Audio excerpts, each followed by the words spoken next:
Jarrohlikda turli tuman operatsiyalar bor, lekin bunisi siz uchun qiziq bo'ladi. Assalomu alaykum. Bugun Bilrod operatsiyalar haqida gaplashamiz. Bilrod operatsiyasi bu oshqozonning pastki qismini kesib, ichakni ulash usuli bilan amalga oshiriladigan operatsiya turi. Odatda bu operatsiya oshqozonning og'ir o'sma kasalliklarida yoki tuzatib bo'lmaydigan yara kasalliklarida qo'llaniladi. Bilrod operatsiyasini birinchi marta mashhur jarroh Theodor Bilrod degan olim amalga oshirgan va uni nomi bilan ataladi.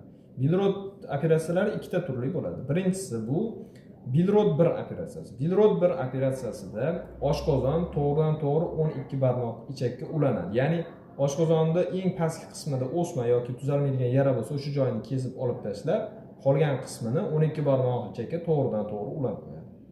Agar 12 barmoq ichakda oshqozonning eng pastki qismida bir-biriga ulab bo'lmaydigan darajada bir muammo bor bo'ladigan bo'lsa, unda ichakni to'g'ridan-to'g'ri ingichka ichakka ulanadi. Bu Bilrod 2 operatsiyasi deyiladi.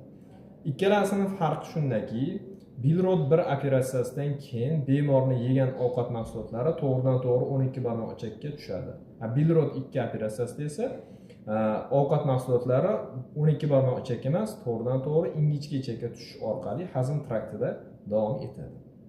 Bu operatsiyalar inson hayotini yana ham yengillatish yoki tuzatib bo'lmas holatlardagina amalga oshiriladi. Shu va boshqa foydali xirurgiyaga oid ma'lumotlar haqida bilish uchun sahifaga obuna bo'ling. Videoni operatsiya, ya'ni oshqozonini operatsiya qildirgan bemorlarga, tanishlaringizga yuborib qo'ying. Ismim Shukurjon, xirurgman. Har kuni biror kasallik haqida ozgina gaplashamiz. Rahmat.